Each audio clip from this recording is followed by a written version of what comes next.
Rules رॉयस दुनिया की सबसे लग्जरियस कार्स बनाती है और दुनिया के सबसे अमीर लोग इसे ओन करने के ख्वाब देखते हैं। लेकिन सरप्राइजिंगली इस लग्जरियस कार की शुरुआत एक ऐसे लड़के ने की थी जिसका खुद का पूरा बचपन ही चाइल्ड लेबर में गुजरा था। ये बात है 1863 की। इंग्लैंड के एक छोटे से गांव में हेनरी रॉयस नामी एक बच्चे की पैदाइश होती है। जब रॉयस 4 साल का था तब इसके फादर का बिजनेस तबाह हो गया और पूरी फैमिली सड़क पर आ गई थी। लेकिन ये तो अभी प्रॉब्लम्स की शुरुआत थी जो कि रॉयस की जिंदगी में आने वाली थी। हेनरी रॉयस जब 9 बरस का हुआ तो इसने अपने फादर को हमेशा के लिए खो दिया था, जिसकी वजह से इनकी मदर को मेड का काम करना पड़ा और रॉयस न्यूज़पेपर डिलीवरी का काम करने लगा था। अब तक रॉयस की जिंदगी में हर तरफ अंधेरा ही अंधेरा भरा हुआ था, लेकिन 14 बरस की उम्र में उनकी लाइफ में एक टर्निंग पॉइंट आता है। इनकी एक आंट ने हेनरी में पोटेंशियल देखा और वो ग्रेट नॉर्दर्न रेलवे कंपनी में गई और वहाँ पर 20 पाउंड के बदले में रॉयस को ऐसा वर्कर ज्वाइन करवा देती हैं। अगले 3 सालों में हेनरी रॉयस दिन रात काम करता है और दर्जनों बुक्स पढ़ने के बाद वो फैक्ट्री में प्रैक्टिकली काम करके अपनी स्किल्स को पॉलिश करता है।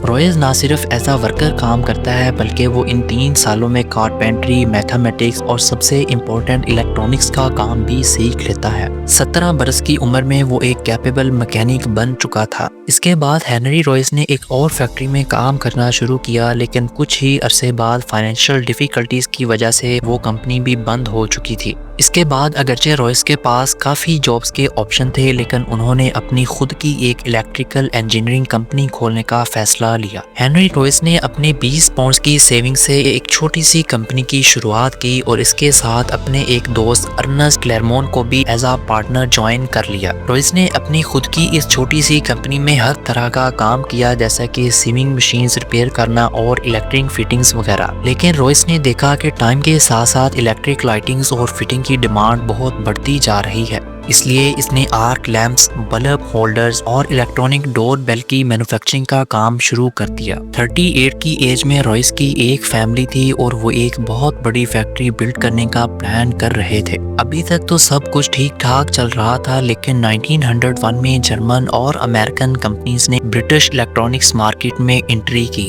कंपटीशन एकदम से बढ़ जाता है और इलेक्ट्रॉनिक इक्विपमेंट की प्राइसेस काफी स्पीड से नीचे गिरने लगी। पूरी कोशिश के बाद भी रॉयस का बिजनेस क्रैश करने लगा और इतनी मेहनत से बनाए हुए बिजनेस को फेल होते देखकर रॉयस की फिजिकल और मेंटल हेल्थ तेजी से खराब होने लगी थी। जब हेनरी रॉयस ने डॉक्टर को कंसल्ट किया तो उन्हें एक सिंपल एडवाइस मिली कि ठीक होने के लिए रॉयस को फ्रेश एयर में रहने की ज़रूरत थी।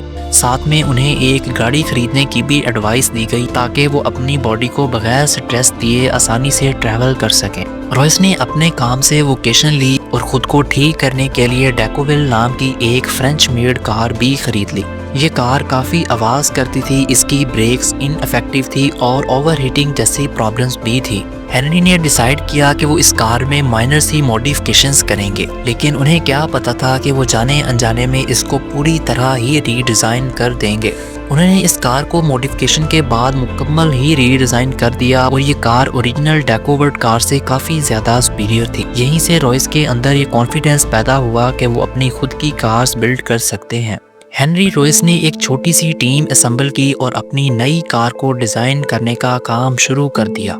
गाड़ी की सभी पार्ट्स की ड्राइंग बन जाने के बाद इन्हें वर्कशॉप में कास्टिंग के लिए भेज दिया जाता है। इवेंचुअली रॉयस की 10 हॉर्स पावर और 2 सिलेंडर वाली एक गाड़ी शेप लेने लगी और ऑलमोस्ट हर लिहाज से, जैसा कि ड्यूरेबिलिटी और रिलायबिलिटी में ये कार हर मौजूदा गाड़ी से बेटर थी। 1 अप्रैल 1904 को इसे सबसे पहले रोड टेस्ट किया गया और अपने पहले ही टेस्ट में इसने करीबन 50 किलोमीटर का डिस्टेंस तय किया। टेस्ट पास करने के बाद हेनरी रॉयस ने इसी मॉडल की 2 और गाड़ियां भी बनवाई और इनमें इम्प्रूवमेंट शुरू की। अब इन्होंने वर्ल्ड क्लास कार्स तो बना ली थी, लेकिन वो अकेले ही इन कार्स को पूरी दुनिया तक पहुंचाने के कैपेबल नहीं थे। और फिर ऐसे में एंट्री होती है इस कहानी के दूसरे हीरोज की, चार्ल्स रोल्स। हेनरी रॉयस एक एग्जीबिशन में अपनी कार्स को प्रेजेंट कर रहे थे और इसी दौरान इनकी इस गाड़ी पर चार्ल्स की नज़र पड़ी। उन्होंने जब इस गाड़ी की इंस्पेक्शन की तो उनको ये कार हर लिहाज से बेस्ट लगी। चार्ल्स रोज सुपीरियर क्वालिटी की गाड़ियों का बिजनेस किया करते थे, इसलिए इस गाड़ी को देखने के बाद उन्होंने हेनरी रॉयस से मुलाकात की और इस गाड़ी के बारे में मज़ीद डिटेल्स भी ली। चार्ल्स हेनरी रॉयस की इस गाड़ी से इतना इम्प्रेस थे कि उन्होंने अगले 3 महीनों में एक बिजनेस स्टार्ट करने का एग्रीमेंट भी कर लिया। इस जॉइंट बिजनेस से जो गाड़ी बनकर दुनिया के सामने आने वाली थी उसका नाम था रोल्स रॉयस। सबसे पहले रोल्स रॉयस ने 10, 15, 20 और 30 हॉर्स पावर वाली मोटर्स को सप्लाई करने का डिसीजन लिया।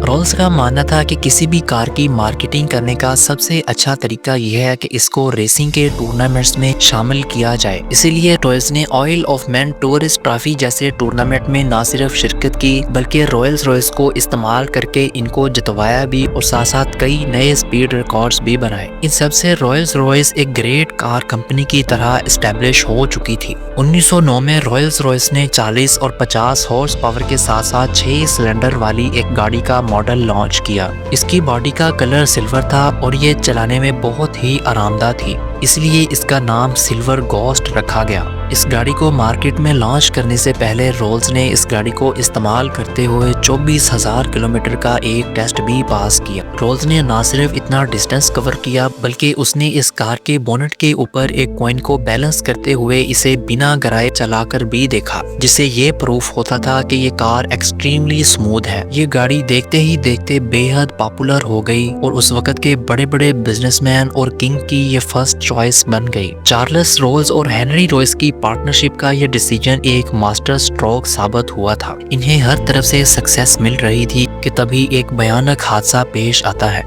चार्ल्स रोज एक दिन राइट फ्लायर नाम का एक प्लेन उड़ा रहे थे कि फ्लाइट के दौरान एयरक्राफ्ट का टेल सेक्शन टूट गया और ये प्लेन 100 फीट की ऊंचाई से क्रैश कर गया। इस हादसे में 32 साल के चार्ल्स रोल्स अपनी जान से हाथ धो बैठे। इस हादसे में चार्ल्स रोल्स की मौत ने हेनरी रॉयस को बहुत ज्यादा मायूस कर दिया था और अभी वो इस सदमे से बाहर आने की कोशिश कर रहे थे कि 1911 में इन्हें एक और झटका मिलता है। इनकी हेल्थ तेजी से खराब होने लगी और डॉक्टर्स ने इन्हें बताया कि इन्हें बाउल कैंसर है, इसलिए इनका एक मेजर ऑपरेशन भी हुआ। लेकिन इसके बाद भी डॉक्टर्स ने कहा कि वो सिर्फ 3 महीने तक ही जी सकेंगे। लेकिन इस हालत में भी हेनरी रॉयस बेड पर पड़े ही सिल्वर गोस्ट के डिजाइन और इंजीनियरिंग को इम्प्रूव करते रहे और फिर इनकी जिंदगी में एक मिरेकल होता है। इन 3 महीनों के अंदर हेनरी रॉयस 100% रिकवरी अचीव कर लेते हैं और फिर वापस आने के बाद हेनरी रॉयस ने सिल्वर गोस्ट में मेजर इम्प्रूवमेंट्स की। उन्होंने इसकी ग्राउंड क्लियरेंस को बढ़ा दिया था और सस्पेंशन को भी इम्प्रूव किया। हेनरी रॉयस अपनी कंपनी को इंटरनेशनली एक्सटेंड करने का सोच ही रहे थे कि 1914 में वर्ल्ड वार 1 शुरू हो जाती है, जिसके नतीजे में इसकी कंपनी बुरी तरह से मुतासर होती है।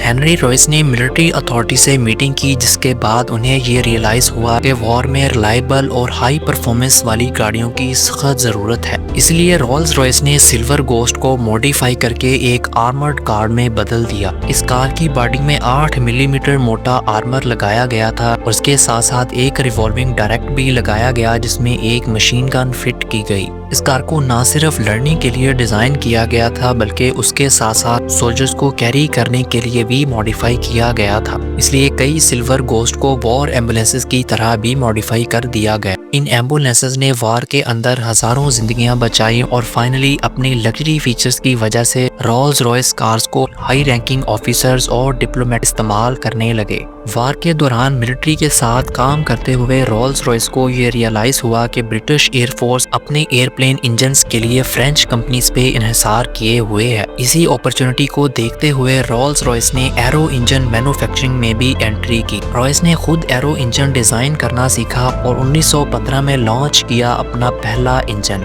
ये इंजन पुराने इंजन के मुकाबले में ज्यादा रिलायबल और फ्यूल एफिशिएंट था। लेकिन हेनरी रॉयस सिर्फ यही नहीं रुके बल्कि 1918 में उन्होंने लार्ज और लॉन्ग रेंज एयरक्राफ्ट के लिए कॉन्डोर इंजन भी बनाए और देखते ही देखते रोल्स रॉयस कंपनी ने बड़े बड़े एयरक्राफ्ट, सबमरीन और बॉम्बिंग मशीन के लिए भी इंजन बनाना शुरू कर दिए और यही इस कंपनी की जीत की एक इम्पोर्टेंट वजह बनी। रोल्स रॉयस का एरो इंजन मैन्युफैक्चरिंग में में एंट्री लेना एक ब्रिलियंट स्टेप साबित हुआ और आज भी हजारों कमर्शियल एयरक्राफ्ट्स और मिलिट्री एयरक्राफ्ट्स में रोल्स रॉयस के ही इंजन्स यूज किए जाते हैं। 1925 तक मार्केट में और भी बहुत सारी लग्जरियस गाड़ियां आ चुकी थी। इस वजह से कंपटीशन बहुत बढ़ चुका था और रॉयल्स रॉयस को अपनी पोजीशन मेंटेन करने के लिए एक बोल्ड कार बनाने की जरूरत थी। इसीलिए उन्होंने सिल्वर गोस्ट को रिप्लेस करते हुए लॉन्च की एक न्यू फैंटम, जो कि काफ़ी ज़्यादा सक्सेसफुल हुई और इसने वापस रॉयल्स रॉयस कंपनी को लग्जरियस कार्स का किंग बना दिया। और इसके बाद रॉयस ने बेंटली को एक्वायर किया और इसके बाद रॉयस ने डिज़ाइन की एक और आइकॉनिक कार बेंटली 3.5 लीटर्स। लेकिन बदकिस्मती से हेनरी रॉयस कभी भी इस कार को अपनी आंखों से नहीं देख पाए। 22 अप्रैल 1933 को 70 साल की एज में सर हेनरी रॉयस ने अपनी आखिरी सांसें लीं। नाज़रीन, आपको बताते चलें कि करंटली रॉयल्स रॉयस मोटर्स को BMW ही ऑन करती है, लेकिन आज भी रॉयल्स रॉयस अपनी आइकॉनिक कार्स की वजह से अल्टीमेट लग्जरी का ग्रेटेस्ट सिंबल समझा जाता है। उम्मीद करते हैं आपको ये वीडियो काफ़ी अच्छी और दिलचस्प लगी होगी। मिलते हैं एक और नई ज़बरदस्त वीडियो में।